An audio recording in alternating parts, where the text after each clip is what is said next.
Hello, Capricorn, Sun, Moon, Rising, and Venus signs. Kamusta kayo? Sana po ay nasa mabuti kayong kalagayan.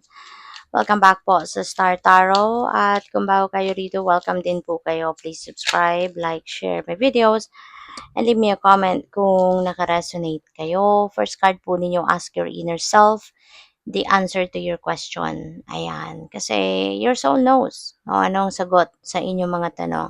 So you don't need to ask other people about it. Hindi mo mahahanap yung sagot from your outside world because yourself knows kung ano yung sagot dyan sa tanong mo. So what else? We have, while you have a pulse, make every beat of your heart count. Okay? Parang i-maximize, no? Dapat yung oras, i-maximize yung bawat minuto na meron ka para gawin ng mga importanteng bagay, necessary things, no? Yun ang dapat na bigyan ng oras, bigyan ng panahon, gamitin yung bawat minutong meron kayo dito, 'di ba? Maximize kumbaga every opportunity na meron. So, the signs you are receiving are messages from your angels. Ayan. So, kung ano man ito, mga signs, symbols, mga ganyan na nakikita ninyo, those are your messages from the angels. At kung kunyari, hindi ninyo sure kung anong ibig sabihin ng mga signs na yun, Google can help you with that. Okay? Kasi ang dami ng articles online ang nag-explain ng mga symbolisms and spiritual meaning, no, ng mga signs na normally ginagamit ng spirit realm, no, ng spirit team ninyo para maghatid ng mga mensahe sa inyo. Okay? So, tignan natin ano pa ang ganap. So, by the way, maraming salamat muna for subscribing. And if you haven't subscribed yet, subscribe na kayo. And also, maraming salamat din for not skipping the ads. Malaking bagay po yan sa akin. And also, please click the join button sa baba ng video kung gusto po ninyo na mag-join kayo sa membership. Okay? Salamat po. So, first card, we have Knight of Raphael. So, maaari ng iba sa inyo rito is going to commit to someone. Po pwedeng meron ditong papasok sa love life. I mean, sa love and romantic relationship. Baka first time or po pwedeng after quite some time. Baka ngayon lang uli kayo magkaka-love life. Pwedeng ganun. Possible din na ang iba sa inyo dito baka magkakaroon ng whirlwind romance. No? Maybe you are meeting someone new at alam mo yon magkaroon agad kayo ng love connection. So, po pwedeng magjowa agad kayo, no? Pwedeng ganun ang ganap. So, what else? We have 5 of Gabriel. There could be a challenge dito na po pwedeng kaharapin ng iba sa inyo, Capricorn. And this could be linked to po pwedeng within the family unit or po pwedeng sa mga relatives. Pwede rin na sa trabaho, 'di ba? Katrabaho. Baka meron ditong mga drama, no?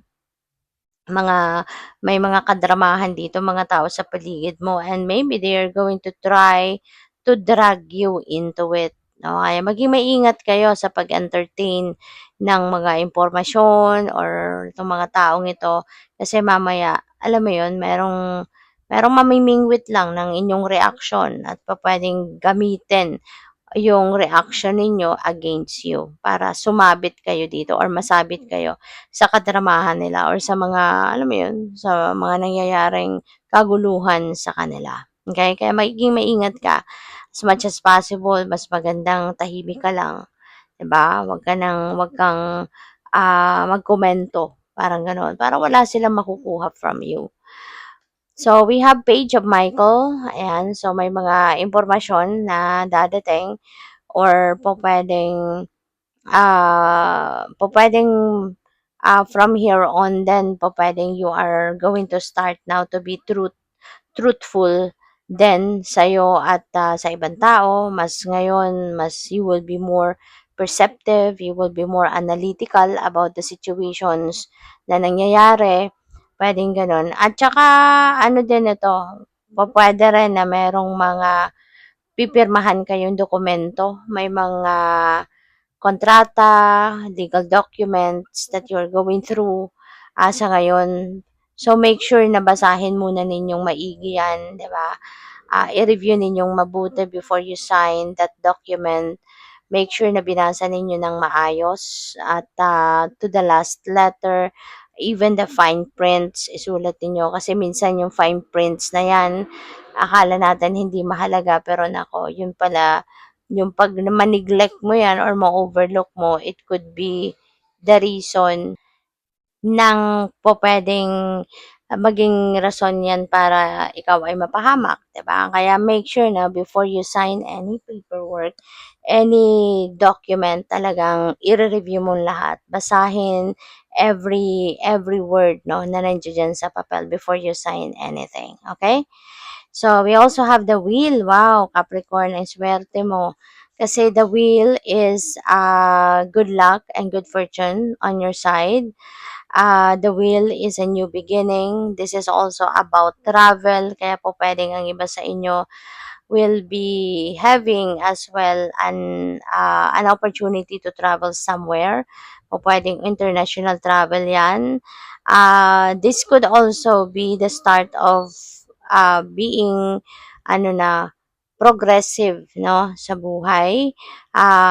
Kung mayroon man mga obstacles in the past, kung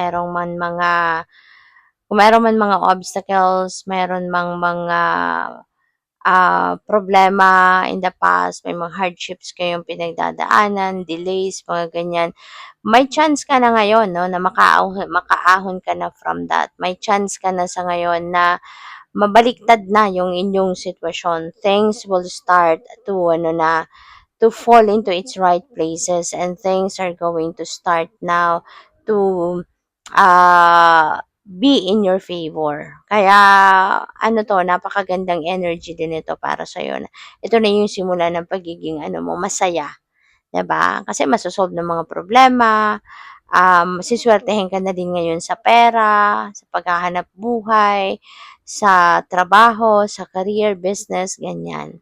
So, we have Four of Michael, no? And maaari na ang iba sa inyo kailangan mo ngayon na magpahinga. Alright? Kailangan mo na, maybe this is the universe, preparing you to be ready sa pagharap, no, ng lahat ng swerte na to na hatid ng will at pinaghahanda ka ng universe ngayon na maging physically, mentally, and emotionally fit and ready sa mga dadating na swerte sa'yo. Kasi po pwedeng mabisi ka dyan. Po pwedeng marami kang aasikasuhin dyan. Kaya you need to be ready for it, no? Kaya kailangan mo na magpahinga, kailangan mo na magnilay-nilay, magmuni-muni, mag-declutter ka na, no, ng buhay mo, isip mo, yung damdamin mo, tanggalin mo na yung mga negativity from that, 'di ba? Yun, at saka kailangan mo talaga na makapagpahinga dito para magawa mo din 'yan. Kasi when you are busy, when your body is busy, for sure your mind will be busy as well. So hindi ka makakapag-isip ng mabuti, 'di ba? You can't figure out things clearly, 'di ba? Kaya kailangan na magano kayo, kailangan na magpahinga. Okay? Ihanda mo ang inyong sarili, ang inyong katawan, ang inyong isipan para sa mga swerteng ito na mga bagay na paparating sa'yo. Para ma-manage mo to na maayos, ma-enjoy mo, yung ganon. So, good luck. Thank you for watching Love and Light. Namaste.